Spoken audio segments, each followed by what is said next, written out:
మంచి మన అనుకునే మంచి నిర్దాక్షిణ్యంగా దూరం చేసుకొని ఇప్పుడు బాధపడతా ఉన్నాం. ఆ బాధ ఇప్పుడు పోయేదా? పోతుందా బాధ? ఇప్పుడు కవి రాసిండు కవిత,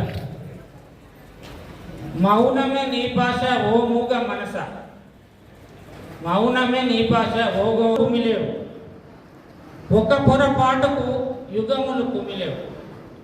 మనం కూడా ఒక చిన్న పొరపాటు చేసి ఈరోజు యుగాలు అంటే కొన్ని సంవత్సరాలు మనం బాధపడే పరిస్థితి వచ్చింది. ఆ కవి ఎవరో కానీ మన గురించే రాసినట్టు అయింది ఆ కవిత. బాధపడుతున్నామా లేదా మనం?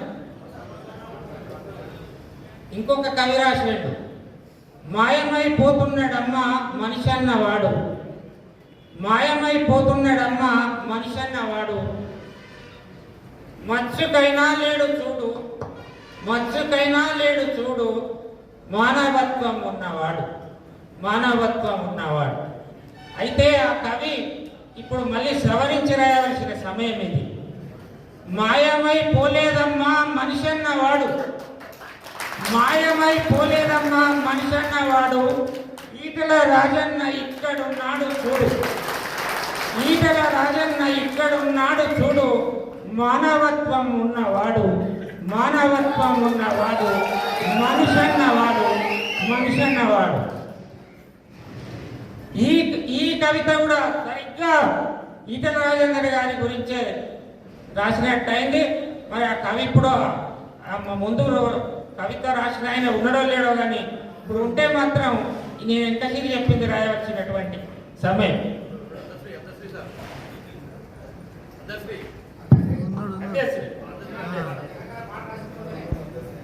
జన్మకొండ 14 ఏళ్ళ అరణ్యవాసం పోయింది కదా, ఇప్పుడు ఆయన కూడా అరణ్యవాసం పోయింది. రామునేమో కైకేయి వరంగోరి, దశరథుని వరంగోరి 14 ఏళ్ళ అరణ్యవాసానికి పంపితే ఇక్కడ ఆయన అరణ్యవాసానికి ఎవరో పంపలే, మనమే పంపించాం.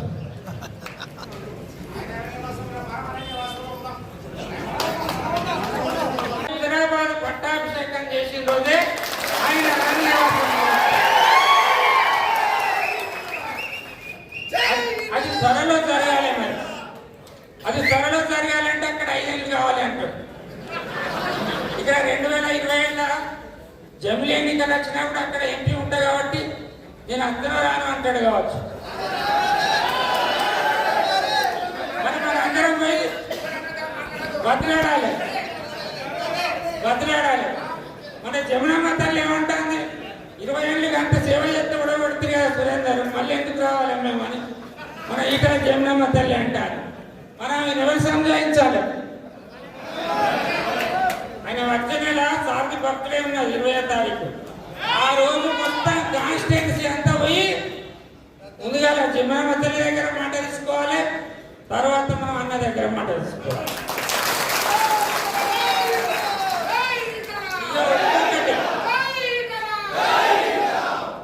రాజేందర్ అన్న నియమ నిబద్ధత కదా కార్యకర్త. ఆయనకు పార్టీ అంటే పార్టీలో ఉన్నప్పుడు పార్టీ ముఖ్యమైనట్టు, ఏది కూడా ముఖ్యం కాదు. దాని గురించి చిన్న ఎగ్జాంపుల్ చెప్తే ఎక్కువ టైం లేదు మనకు. మన భారతదేశాన్ని అప్పుడు అక్బర్ చక్రవర్తి పరిపాలించేది, రాజు అక్బర్ చక్రవర్తి పరిపాలించినప్పుడు ఆయన దగ్గర బీర్బల్ అనే ఒక మంత్రి ఉండేది. అప్పుడు మనకు వంకాయ అనేది భారతదేశంలో కొత్తగా వంకాయలు వచ్చినాయి. వచ్చినాక ఇవేంటి బీర్బల్ ఇవన్నీ అంటే ప్రభు ఇది వంకాయ అంటారట అన్నవి. వాటిని వంటని పిలిచి వాటిని వడ్డీ పెట్టమన్నాడు. ఆ కూర చూసినాక అక్బర్ పాషాకు చక్రవర్తికి ఆ కూర బాగా నచ్చింది.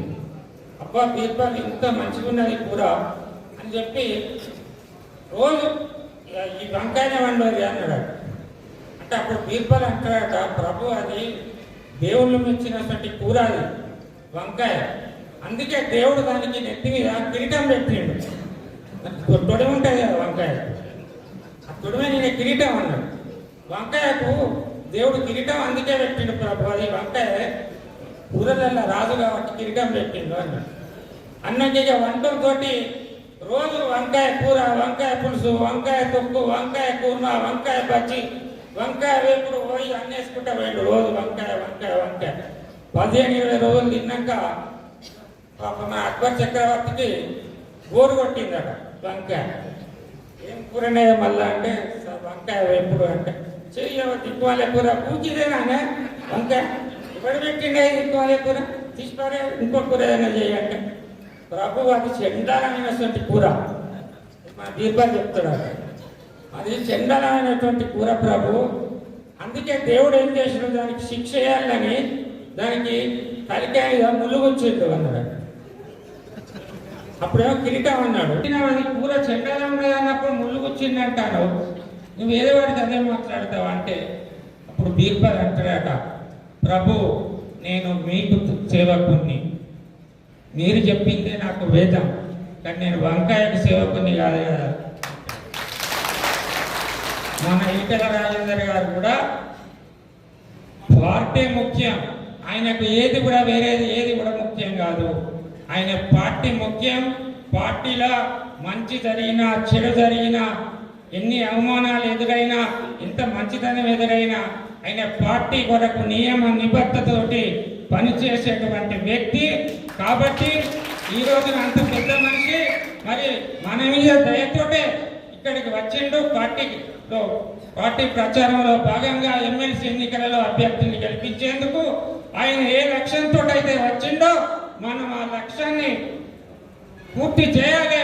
మరి ఆయన చెప్పిన అభ్యర్థుల గెలుపు కోసం మనందరం కృషి చేయాలని నేను కోరుకుంటూ సెలవు తీసుకుంటాను.